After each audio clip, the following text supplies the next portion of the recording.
Hey students, very warm good morning to all of you. Dear student, आज इस lecture में हम बात करेंगे रेडॉक्स रिएक्शन का। हमारा next topic which is redox reaction and electrode processes. बच्चे इस टॉपिक को शुरू करने से पहले हम यहाँ पर एक डिस्कशन करना चाह रहे हैं जिसमें आपको ये बात ज़्यादा अच्छे से समझ में आएगी कि हम क्या बात करना चाह रहे हैं। देखिए, अगर हम एग्जाम्पल लें हमारे घरों में यूज होने वाले इन्वर्टर बैटरी का, तो इन्वर्टर की जो बैटरी है उससे आप क्या करते हैं या क्यों यूज की जाती है, क्यों घरों में लेकर आई जाती है? क्यों? क्योंकि हमें मालूम जब लाइट चली जाती है तो उस टाइम पे इन्वर्टर से हम क्या यूज कर रहे होते हैं, इलेक्ट्रिकल एनर्जी यूज कर रहे होते हैं। तो कभी दिमाग में ये बात आई होगी कि इन्वर्टर के अंदर वो लाइट आई कहाँ से, है ना, वो इलेक्ट्रिकल एनर्जी आई कहाँ से? तो बेसिकली इन्वर्टर में जो केमिकल्स होते हैं उन केमिकल से इलेक्ट्रिकल एनर्जी बनती है, जिसको हम घरों में क्या करते हैं, यूज करते हैं फैन चलाने के लिए, लाइट चलाने के लिए, टीवी चलाने के लिए, है ना। लेकिन कुछ टाइम के बाद अगर आपने नोटिस किया हो 2, 3, 4 घंटों तक इन्वर्टर चलने के बाद अगर लाइट नहीं आ रही है तो आप देखते हो सारा का सारा इन्वर्टर जो है वो खत्म हो जाता है, कंज्यूम हो जाता है, या बोल सकते हो डिस्चार्ज हो जाता है। और लाइट आने के बाद फिर से उसकी चार्जिंग शुरू हो जाती है ना। उस टाइम पे आप क्या यूज कर रहे हो, इलेक्ट्रिकल एनर्जी यूज कर रहे हो, क्या करने के लिए, केमिकल एनर्जी को वापस प्रोड्यूस करने के लिए। तो बच्चे अगर मैं यहाँ पर बात करूँ, इन्वर्टर के अंदर होने वाली जो रिएक्शन है वो एक्चुअली में रेडॉक्स रिएक्शन है। उनका जो बेसिस है वो रेडॉक्स रिएक्शन है। तो इसका मतलब रेडॉक्स रिएक्शन से आप क्या कर सकते हो, इलेक्ट्रिकल एनर्जी का प्रोडक्शन कर सकते हो। तो इस लेक्चर में हम उसी की बात करने वाले हैं, ठीक है। तो अगर हम बात करें जो रेडॉक्स रिएक्शंस होती हैं बच्चे वो 2 टाइप की हो सकती हैं। एक को हम बोलते हैं direct redox reaction. Direct redox reaction ऐसी रिएक्शन जो कि एक ही कंटेनर में कैरिड आउट करवाई जाए, अभी बात कर रहे हैं। और दूसरी होती है indirect redox reaction. Indirect redox reaction, देखिए डायरेक्ट रेडॉक्स रिएक्शन का मतलब है redox reaction carried out in a single container, carried out in a single container। देखिए ऐसी रिएक्शन जिसमें आप एक ही कंटेनर लेते हैं, उसी में आप 2 इलेक्ट्रोड्स डिप कर देते हैं और यहाँ पर ही आप क्या करते हो, ऑक्सीडेशन और रिडक्शन कैरी आउट करवाते हो। मतलब एक रोड का ऑक्सीडेशन हो रहा है और दूसरे रोड का क्या हो रहा है, रिडक्शन हो रहा है। ऐसी रिएक्शन करवाते हैं। तो ऐसी रिएक्शंस को हम क्या बोलते हैं, रेडॉक्स रिएक्शन। देखिए बच्चे, इस रेडॉक्स रिएक्शन से जो एनर्जी निकलती है वो एनर्जी निकलती है in the form of heat. और ये जो हीट यहाँ से निकलती है डायरेक्ट प्रोसेस में, ये वेस्ट हो जाती है। क्या हो जाती है, वेस्ट, ठीक है। इसीलिए डायरेक्ट रेडॉक्स रिएक्शन से हम लेकर आए किस पर, इनडायरेक्ट रेडॉक्स रिएक्शन पर। इसका मतलब ऐसी redox reaction which are carried out in 2 separate container. 2 separate container, इसका मतलब ऐसी रिएक्शन जो 2 अलग अलग सेपरेट कंटेनर में करवाई जाए। मतलब एक कंटेनर लिया, उसके अंदर हो रहा है ऑक्सीडेशन, दूसरा कंटेनर लिया, उसके अंदर क्या हो रहा है, रिडक्शन। इसको हमने वोल्ट मीटर वगैरह से जोड़ दिया, की से जोड़ दिया। इसको हम कंस्ट्रक्ट करेंगे हर बार में, अभी मैं सिर्फ आपको बता रही हूँ कि इसमें 2 डिफरेंट कंटेनर्स लेते हैं और उन 2 डिफरेंट कंटेनर्स में एक कंटेनर में ऑक्सीडेशन और दूसरे कंटेनर्स में क्या होता है, रिडक्शन। अब इस प्रोसेस में जो प्रोड्यूस होने वाली हीट एनर्जी है, उस हीट एनर्जी को किस में चेंज कर लिया जाता है, इलेक्ट्रिकल एनर्जी में चेंज कर लिया जाता है। तो that is why indirect redox reaction ज्यादा आप बोल सकते हो यूजफुल है बजाय कि इसके डायरेक्ट रेडॉक्स रिएक्शन के। ये नहीं कि इनका यूज है, इनका भी बहुत ज्यादा यूज है। तो अभी हम बात करेंगे इसमें इनडायरेक्ट रेडॉक्स रिएक्शन एंड किस तरीके से इनडायरेक्ट रेडॉक्स रिएक्शन से हम क्या बना सकते हैं, इलेक्ट्रोकेमिकल सेल की फॉर्मेशन कर सकते हैं, ठीक है। तो यहाँ पर हम लिखते हैं what is electrochemical cell. तो इनडायरेक्ट रेडॉक्स प्रोसेस के बेसिस पर एक सेल बनाया गया, एक डिवाइस बनाया गया, एक इंस्ट्रूमेंट बनाया गया जिसमें क्या काम होता है बेटा, केमिकल एनर्जी को किसमें चेंज किया जाता है, इलेक्ट्रिकल एनर्जी में। केमिकल एनर्जी को किसमें चेंज किया जाता है, इलेक्ट्रिकल एनर्जी में। और किसकी chemical energy, definitely spontaneous redox reaction की केमिकल एनर्जी। देखिए स्पॉन्टेनियस का मतलब होता है ऐसी रिएक्शन जो हो सकती है, नॉन स्पॉन्टेनियस का मतलब होता है ऐसी रिएक्शन जो नहीं होती। और कोई भी नॉन स्पॉन्टेनियस रिएक्शन जो फॉरवर्ड में नहीं हो रही, इसका मतलब वो बैकवर्ड में हो रही होगी, है ना। तो स्पॉन्टेनियस रिएक्शन का मतलब ऐसी रिएक्शन जो अकर करती हैं, जो होती हैं, जो फिजिबल प्रोसेसेस होते हैं, उनकी बात कर रहे हैं। तो what is electrochemical cell, a device which is used to convert, which is used to convert chemical energy of a spontaneous redox reaction into electrical energy is called electrochemical cell. एक ऐसा डिवाइस जिसमें chemical energy किसी एक spontaneous reaction की किसमें change हो जाए, electrical energy में चेंज हो जाए, उसको बोलते हैं इलेक्ट्रोकेमिकल सेल। इलेक्ट्रोकेमिकल सेल को they are also called voltaic cell, after the name of scientist Alessandro Volta, जिन्होंने पहली बार इस प्रोसेस को कैरिड आउट करने के लिए एफर्ट्स किए थे। या they are also called galvanic cell, after the name of scientist Luigi Galvani. तो ल्यूजाई गैल्वेनी और अलेसेंड्रो वोल्टा ये दो साइंटिस्ट थे जिन्होंने पहली बार ये एफर्ट्स किए कि किस तरीके से आप केमिकल एनर्जी को किसमें, रेडॉक्स रिएक्शन की जो केमिकल एनर्जी उसको किसमें चेंज कर सकते हैं, इलेक्ट्रिकल एनर्जी में चेंज कर सकते हैं। ठीक है, तो ऐसे इंस्ट्रूमेंट को बच्चे हम क्या बोलते हैं, इलेक्ट्रोकेमिकल सेल, वोल्टाइक सेल या फिर क्या, गैल्वेनिक सेल। ठीक है, अगर मैं बात करूं what is electrochemistry, branch of chemistry which deals with the conversion of chemical energy into electrical energy and electrical energy into chemical energy। मतलब ये जो सेल है इसको हम बोलते हैं इलेक्ट्रोकेमिकल सेल। मैं यहाँ पर एक सेल और डिफाइन करूँ पहले, इलेक्ट्रोकेमिस्ट्री को डिफाइन करने से पहले, electrolytic cell.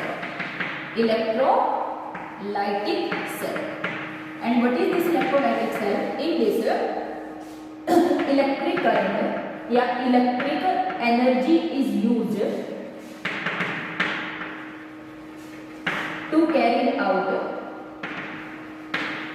a non-spontaneous redox reaction या to convert a non-spontaneous redox reaction into spontaneous redox reaction। मतलब किसी रेडॉक्स रिएक्शन जो स्पॉन्टेनियस थी पहले वो नॉन स्पॉन्टेनियस हो गई है। ठीक है, उस नॉन स्पॉन्टेनियस रेडॉक्स रिएक्शन को वापस स्पॉन्टेनियस बनाने के लिए, वापस उस रिएक्शन को कैरी आउट करने के लिए हम क्या यूज कर लें, अगर इलेक्ट्रिकल एनर्जी यूज कर लें या इलेक्ट्रिक करंट यूज कर लें, उस डिवाइस को हम क्या बोलते हैं, इलेक्ट्रोलाइटिक सेल। ठीक है, इसका मतलब केमिकल एनर्जी का कन्वर्जन इलेक्ट्रिकल एनर्जी में, इलेक्ट्रिकल एनर्जी का कन्वर्जन केमिकल एनर्जी में, जो इन दोनों को स्टडी करते हैं उसको हम क्या बोलते हैं, इलेक्ट्रोकेमिस्ट्री। ब्रांच ऑफ साइंस मतलब बोल सकते हैं branch of chemistry deals with interconversion of electrical energy and chemical energy into each other is called electrochemistry. ठीक है, इस ब्रांच को इलेक्ट्रोकेमिस्ट्री बोलते हैं। तो दिस इज द बेसिक। अब हम बात करने वाले हैं कंस्ट्रक्शन ऑफ इलेक्ट्रोकेमिकल सेल। ठीक है, बिल्कुल सिंपल सा कॉन्सेप्ट है। केमिकल एनर्जी किसकी, रेडॉक्स रिएक्शन की, किसमें चेंज हो रही है, इलेक्ट्रिकल एनर्जी में, उसको हम बोलते हैं इलेक्ट्रोकेमिकल सेल। इलेक्ट्रोलाइटिक सेल, अगर electric current is used to carry out a non spontaneous redox reaction into spontaneous redox reaction, और जो इन दोनों के साथ डील करे उसको हम क्या बोल देते हैं, इलेक्ट्रोकेमिस्ट्री। ठीक है, और हमने कहा electrochemical cell they are also known as voltaic cell और क्या, galvanic cell, after the name of the scientist who did efforts in case of these cells. First time पे जिन्होंने अपने एफर्ट्स से इन सेल को बनाया था। ठीक है, तो now first we discuss the construction of a electrochemical cell. Construction की बात करते हैं कि कैसे कंस्ट्रक्ट की जाती है। बहुत ध्यान से सुनिएगा, बहुत इजी सा कॉन्सेप्ट है वैसे तो। देखिए, यहाँ पर हम एक सेटअप बना रहे हैं जिसमें हमने यहाँ पर लिया एक कंटेनर, एक बीकर आप बोल सकते हो, यहाँ पर भी हमने एक कंटेनर लिया। इस कंटेनर के अंदर हमने एक रोड डिप की हुई है जिसको आप एनोड बोल सकते हैं। यहाँ पर भी हमने एक रोड डिप की हुई है, इस रोड को आप कैथोड बोल सकते हैं। एनोड और कैथोड को हमने यहाँ पर किसी एमीटर से जोड़कर और यहाँ पर की से कनेक्ट किया हुआ है। और ये जो दो बीकर हैं, इन दोनों बीकर को हमने इंटरनल सर्किट पूरा करने के लिए एक इन्वर्टेड यू शेप ट्यूब से जुड़ा हुआ है, जो कि ग्लास की बनी हुई है। इसको बोलते हैं सोल्ट ब्रिज। ये जो रोड है इसको हमने बोला एनोड। एनोड के ऊपर जो चार्ज होता है नेगेटिव, कैथोड के ऊपर चार्ज जो होता है पॉजिटिव। इस रोड को बोलते हैं कैथोड। ठीक है, यहाँ पर ये जो एनोड होती है, यहाँ पे जो सोल्यूशन होता है वो मेटल सल्फेट का सोल्यूशन होता है। फॉर एग्जाम्पल मैं यहाँ पर ये रोड जिंक रोड ले रही हूँ, तो यहाँ पर जो सोल्यूशन होगा वो किसका सोल्यूशन होगा, 1 molar zinc sulphate solution, ZnSO4 का 1 मोलर सोल्यूशन।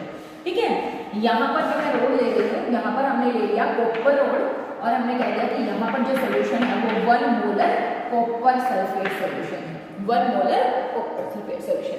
ये जो ट्यूब है ये फिल्ड की हुई है किसके साथ, एगार जेली भर के, उसके अंदर KCl ले सकते हो, KNO3 ले सकते हो, K2SO4 ले सकते हो, अमोनियम नाइट्रेट ले सकते हो या अमोनियम नाइट्रेट। ठीक है, तो इस तरीके से ये आयंस लेकर इनके साथ क्या की गई है, इसको फिल्ड किया गया है। तो this is the complete construction of electrochemical cell.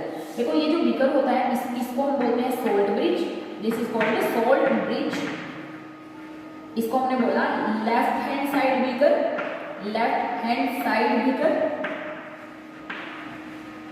इसको हमने बोला राइट हैंड साइड बीकर। ठीक है, सेल भी बोल सकते हो, कंटेनर बोल सकते हैं। तो देखिए बच्चे ये जो एनोड होती है यहाँ पर हमेशा होता है ऑक्सीडेशन। एनोड पे हमेशा क्या होता है, ऑक्सीडेशन, और कैथोड पे हमेशा क्या होता है, रिडक्शन। कैथोड पे हमेशा क्या होता है, रिडक्शन। तो इसको याद रखने के लिए हम LOAM, एक बड़ा सिंपल सा फॉर्मूला है, ये याद रख सकते हैं। सभी बुक्स में भी दिया हुआ है कि लेफ्ट का मतलब होता है लेफ्ट साइड वाला कंटेनर या लेफ्ट हैंड साइड। O का मतलब होता है ऑक्सीडेशन, यानी कि लेफ्ट हैंड साइड वाले कंटेनर में ऑक्सीडेशन होगा।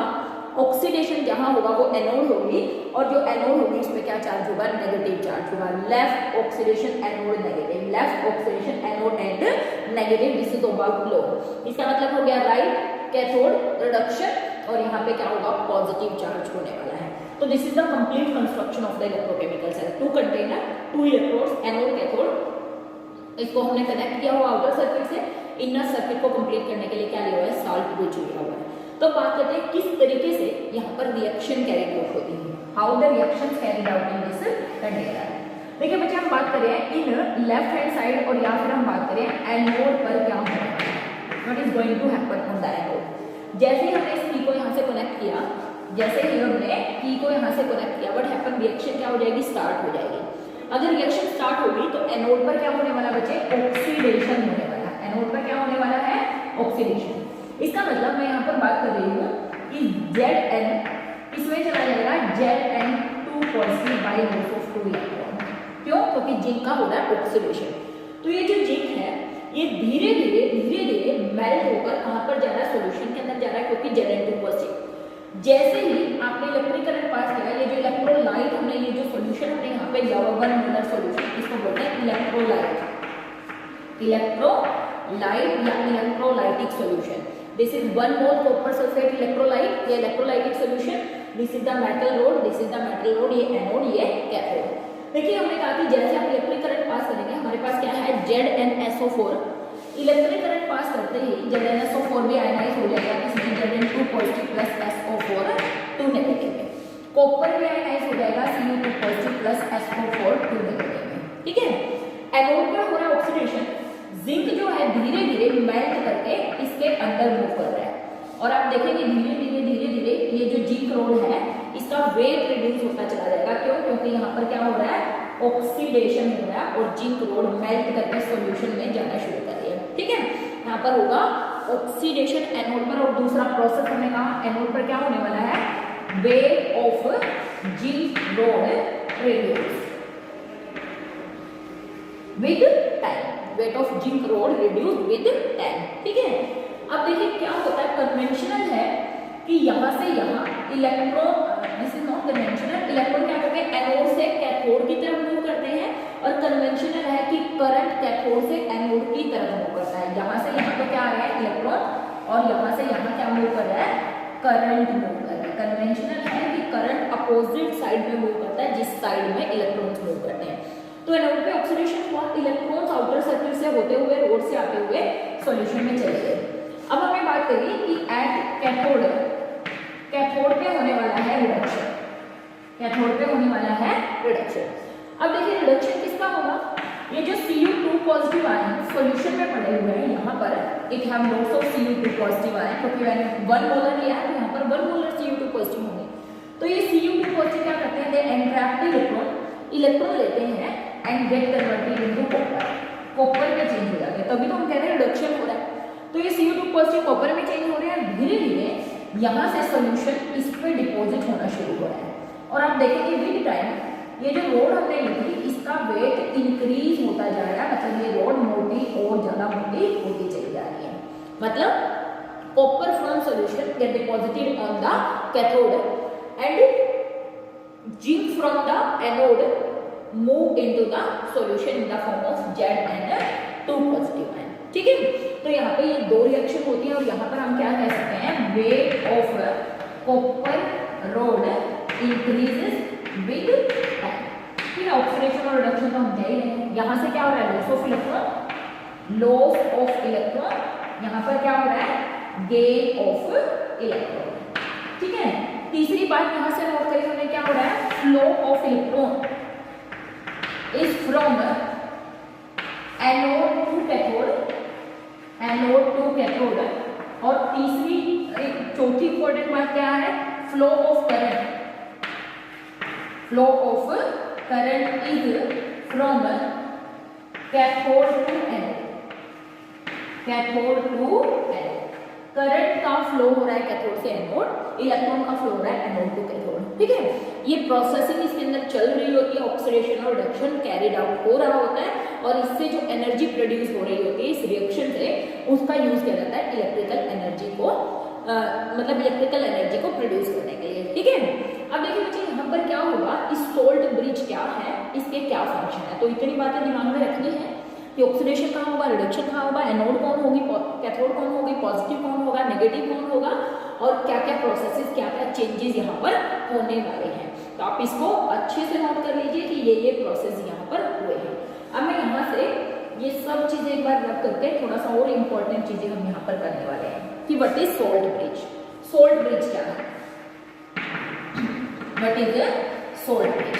तो बच्चे अगर हम बात करें सोल्ट ब्रिज की, सोल्ट ब्रिज आपको दिख रही है, एक इन्वर्टेड यू शेप ट्यूब है जो कि भरी हुई है किससे, किसी इलेक्ट्रोलाइटिक सॉल्यूशन से। ठीक है ना, इलेक्ट्रोलाइट से, वो इलेक्ट्रोलाइट कैसा है, इनर्ट इलेक्ट्रोलाइट है। तो what is salt bridge, it is inverted U-shaped tube which is filled with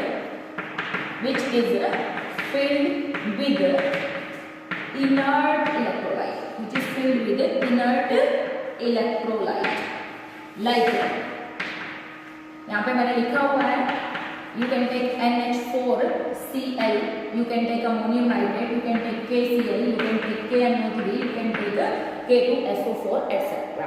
ये आयंस क्या किए जा सकते हैं, लिए जा सकते हैं क्या करने के लिए, इस इलेक्ट्रोलाइट को फिल करने के लिए। देखिए यहाँ पर पहली बात मैंने लिखी है कि इलेक्ट्रोलाइट शुड बी इनर्ट। ठीक है, अगर आपसे पूछ ले और यहाँ पे it is plugged with cotton, ये क्या लगाया हुआ है यहाँ पर, कॉटन, और it is made up of glass. ठीक है, इतनी बात हो गई। अब अगर मैं बात करूँ what is the function of this salt bridge, इस साल्ट ब्रिज का फंक्शन क्या है, क्यों यूज करते हैं। देखिए सबसे पहली बात तो बता, अगर मैं इसको हटा दूंगी यहाँ से तो सर्किट कंप्लीट नहीं होगा। तो पहली बात क्या है, it complete the circuit, it complete the circuit. First thing कि हमारा जो ये है ये सर्किट को कंप्लीट करता है, कौन, साल्ट ब्रिज। अगर साल्ट ब्रिज हटा देंगे तो सर्किट पूरा नहीं होगा। And the second important thing is that it keeps the reaction going on, मतलब ये रिएक्शन को कॉन्टिन्यूअस रखता है, उसको रुकने से रोकता है। ठीक है, देखिए कैसे, अगर हम बात करें यहाँ पर ऑक्सीडेशन हो रहा है, सोल्ट ब्रिज यहाँ पर नहीं है, इमेजिन करिए रुका, मतलब बिल्कुल नहीं है। ठीक है, तो यहाँ पर धीरे धीरे क्या हो रहा है, ऑक्सीडेशन, यहाँ पर क्या हो रहा है, रिडक्शन। देखिए बच्चे अगर सोल्ट ब्रिज नहीं होगा, मतलब ये काम क्या है, इसका फंक्शन पहले बता देते हो तब बहुत ज्यादा अच्छे से समझ में आएगा। यहाँ पर देखिए धीरे धीरे Zn2 पॉजिटिव सॉल्यूशन के अंदर आ गया, यहाँ पर मैंने 1 मोल Zn2 पॉजिटिव और 1 मोल SO4 नेगेटिव लिए थे आयंस जो है, लेकिन धीरे धीरे Zn2 पॉजिटिव की कंसंट्रेशन सॉल्यूशन में बढ़ती चली जा रही है, यानी कि पॉजिटिव चार्ज ज्यादा होता चला जा रहा है, जबकि नेगेटिव चार्ज यहाँ पर क्या है, कम, क्योंकि SO4 तो वही है, सेम रह रही है। धीरे धीरे यहाँ पर बहुत सारे Zn2 पॉजिटिव इस इलेक्ट्रोड के चारों तरफ इकट्ठे हो जाएंगे, क्यों, क्योंकि पॉजिटिव चार्ज डेवलप हो रहा है सेल के अंदर, ठीक है। SO4 तो वही, अगर ऐसा हुआ उस टाइम पे क्या होगा, जो Zn2 पॉजिटिव है जिनके ऊपर पॉजिटिव चार्ज है वो फ्लो ऑफ इलेक्ट्रॉन को रोक देंगे, क्यों, क्योंकि उनके ऊपर पॉजिटिव चार्ज है और इलेक्ट्रॉन नेगेटिवली चार्ज है, तो यहाँ से फ्लो ऑफ इलेक्ट्रॉन रुक जाएगा। सेम अगर मैं यहाँ पर बात करूँ सॉल्यूशन से, क्या Cu2 पॉजिटिव, बहुत सारे Cu2 पॉजिटिव सॉल्यूशन से यहाँ पर जा रहे हैं, डिपॉजिट हो रहे हैं, तो इसका मतलब पॉजिटिव चार्ज यहाँ से खत्म हो रहा है और नेगेटिव चार्ज उतना ही, SO4 नेगेटिव उतने हैं 1 मोलर, लेकिन Cu2 पॉजिटिव 1 मोलर से कम होते चले जा रहे हैं, ठीक है। तो एक टाइम आएगा जब SO4 नेगेटिव बहुत ज्यादा हो जाएंगे और SO4 नेगेटिव जब बहुत ज्यादा हो जाएंगे तो ये इलेक्ट्रिकल न्यूट्रलिटी दोनों ही कंटेनर के अंदर क्या हो जाएगी, डिस्टर्ब हो जाएगी। इलेक्ट्रिकल न्यूट्रलिटी का मतलब है ratio positive and negative charge. तो अगर रेशियो डिस्टर्ब होगी दोनों तरफ, इस तरफ इलेक्ट्रॉन्स का फ्लो रोक देगी ये रोड और इस तरफ Cu2 पॉजिटिव इलेक्ट्रॉन्स लेकर इस इलेक्ट्रोड पर डिपॉजिट नहीं होंगे and cell stop working after some time, ठीक है। तो सॉल्ट ब्रिज का क्या फंक्शन है, सॉल्ट ब्रिज जैसे ही Zn2 पॉजिटिव, एक Zn2 पॉजिटिव अंदर आया तो यहाँ से मान लिया मैं KCl से भरा हुआ इसमें 2 KCl सॉल्यूशन के अंदर इंट्रोड्यूस हो जाएंगे ताकि वापस चार्ज क्या हो जाए, न्यूट्रलाइज। यहाँ पर अगर एक Cu2 पॉजिटिव इस पर डिपॉजिट हुआ है, यानी कि 2 पॉजिटिव चार्ज कम हुए हैं, तो 2K पॉजिटिव रिएक्शन मिक्सचर के अंदर इंट्रोड्यूस हो जाएंगे। तो अगर यहाँ से 10 पॉजिटिव चार्ज इस पर डिपॉजिट हुआ, 1 मोल इस पर डिपॉजिट हुआ, तो 1 मोल। सिमिलरली यहाँ पर जितने Zn2 पॉजिटिव सॉल्यूशन में आएंगे उतने ही Cl नेगेटिव सॉल्ट ब्रिज से सॉल्यूशन में आ जाएंगे और कंप्लीट न्यूट्रलिटी सॉल्ट ब्रिज मतलब इस रिएक्शन की क्या करेंगे, बनाकर रखेंगे और रिएक्शन क्या होती रहेगी, कॉन्टिन्यूसली चलती रहेगी। तो दूसरी बात हमने करी कि पहली बात कंप्लीट द सर्किट और दूसरा it maintain electrical neutrality, it maintain electrical neutrality, it maintain the electrical neutrality of the electrochemical cell. अब हमने कहा कि अगर सोल्ट ब्रिज हटा दिया जाए क्या होगा, अगर सोल्ट ब्रिज हटा दिया जाएगा इलेक्ट्रिकल न्यूट्रलिटी डिस्टर्ब हो जाएगी और अगर इलेक्ट्रिकल न्यूट्रलिटी डिस्टर्ब हुई flow of electron, flow of current क्या हो जाएगा, रुक जाएगा and cell stop working after some time, ठीक है। अगर सोल्ट ब्रिज नहीं होगा तो क्या होगा, flow of electron and flow of क्या करंट रुक जाएगा और cell stop working after some time, ठीक है। फिर एक क्वेश्चन ये पूछ लेते हैं कि जो हम इसके अंदर इलेक्ट्रोलाइट लेते हैं उसकी क्या प्रॉपर्टी होनी चाहिए, तो property of electrolyte used in salt bridge, used in salt bridge, salt bridge में जो इलेक्ट्रोलाइट यूज करते हैं उसकी क्या प्रॉपर्टी, देखो बच्चे पहली प्रॉपर्टी होती है it should be inert, it should be inert. Inert का मतलब क्योंकि हमने कहा आयंस मूव करके आ रहे हैं यहाँ पर और यहाँ पर, तो ये इनर्ट होना चाहिए, मतलब ये जो आयंस है ये सॉल्यूशन के साथ रिएक्शन नहीं करने चाहिए। देखिए अगर इसने Zn के साथ रिएक्शन कर लिया, ZnCl2 बना लिया, हालांकि ZnCl2 अगर बनेगा तो वापस डिसोशिएट हो जाएगा, अगर इनके बीच में कॉम्प्लेक्स बन गया तो बड़ी दिक्कत हो जाएगी, ठीक है। तो केमिकल रिएक्टिव नहीं होना चाहिए, it should be inert, it should not react with the solution, जो आयंस है इसके इलेक्ट्रोलाइट के, they should not react with the ions of the any of the electrolytes, किसी भी इलेक्ट्रोलाइट के आयन के साथ रिएक्शन नहीं करने चाहिए, they should be inert. Second, ionic mobility, ionic mobility of ions should be same, should be same, मतलब मैंने जो इसमें आयंस लिए हुआ है, जैसे मैंने मान लिया KCl लिया हुआ है तो K positive plus Cl negative, देखिए हमने कहा कि Cl नेगेटिव इधर भाग रहा है, K पॉजिटिव इधर भाग रहा है, मतलब K पॉजिटिव की इधर भागने की और Cl नेगेटिव की इधर भागने की tendency when 1 volt of electric current is applied, इनके दोनों की मूव करने की टेंडेंसी क्या होनी चाहिए, सेम होनी चाहिए, मतलब दोनों अपोजिट डायरेक्शन में इक्वली भागने चाहिए, उनकी आयनिक मोबाइलिटी क्या होनी चाहिए, सेम। देखिए अगर मोबाइलिटी सेम नहीं होगी क्योंकि रेडॉक्स रिएक्शन तो स्पॉन्टेनियस रिएक्शन है, मतलब रिडक्शन एंड ऑक्सीडेशन एक साथ ही हो रहा है, रिडक्शन और ऑक्सीडेशन क्या हो रहा है, एक साथ ही हो रहा है, मतलब स्पॉन्टेनियस रिएक्शन है। तो उस कंडीशन में देखिए अगर यहाँ पर मान लिया 2 Cl नेगेटिव यहाँ गए, लेकिन एक K पॉजिटिव यहाँ पर गया है, फिर 4 Cl यहाँ पर आ गए, 2 गए हैं, 3 गए हैं, तो फिर से क्या होगा, इलेक्ट्रिकल न्यूट्रलिटी डिस्टर्ब होना शुरू हो जाएगी। तो क्या होना चाहिए, आयन की मोबाइलिटी क्या होनी चाहिए, कैटायन और एनायन की मोबाइलिटी क्या होनी चाहिए, सेम होनी चाहिए। ये दो प्रॉपर्टी होनी चाहिए किसकी, इलेक्ट्रोलाइट जो हमने इसमें भरा हुआ है। ये जो इसमें भरते हैं हम इलेक्ट्रोलाइट, वो एगार एगार जो जेली होती है उस जेली के अंदर पैक किए जाते हैं आयन्स को। तो इलेक्ट्रिकल न्यूट्रलिटी को मेंटेन करता है, सर्किट को कंप्लीट करता है। Electrolyte should be inert, it should not react with the electrolytic solution या ions of the electrolytic solution. In any case नहीं रिएक्शन करना चाहिए। और दूसरी बात, ionic mobility of ion should be same. तो this is all about the electrochemical cell. इस cell को, इस तरह वाली सेल को, क्योंकि यहाँ पर ऑक्सीडेशन हो रहा है तो हम इसको बोल देते हैं oxidation half reaction.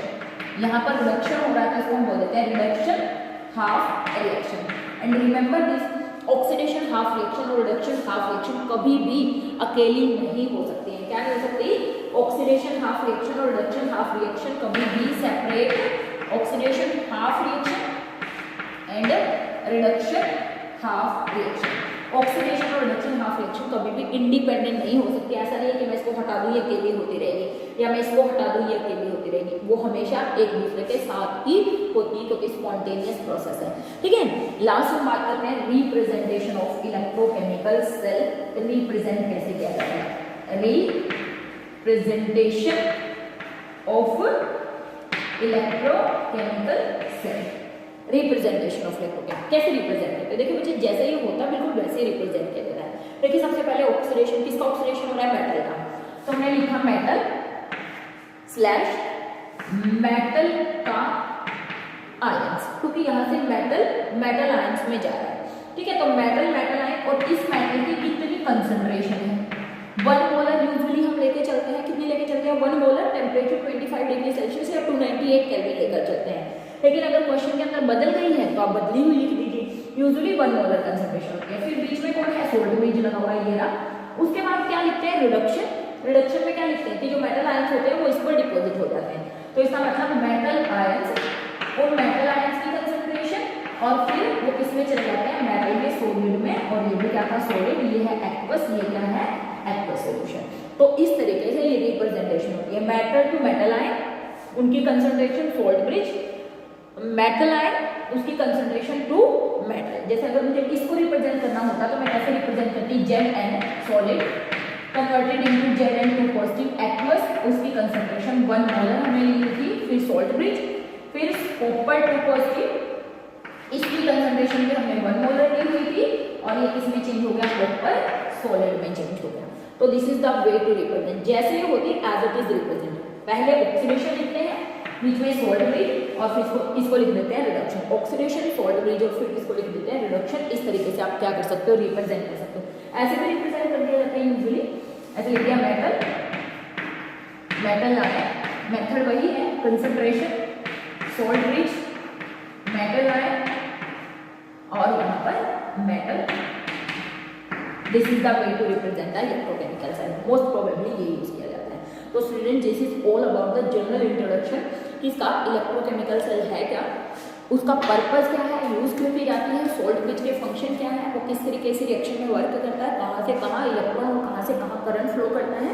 This is all about this, आप बोल सकते हो, this particular lecture. Next lecture में हम बात करेंगे कि किस तरीके से आप इलेक्ट्रोड पोटेंशियल क्या होता है, कितने टाइप का होता है, और किस तरीके से आप standard EMF of the cell derive कर सकते हो। तो मिलेंगे नेक्स्ट लेक्चर में, तब तक हैव अ नाइस डे।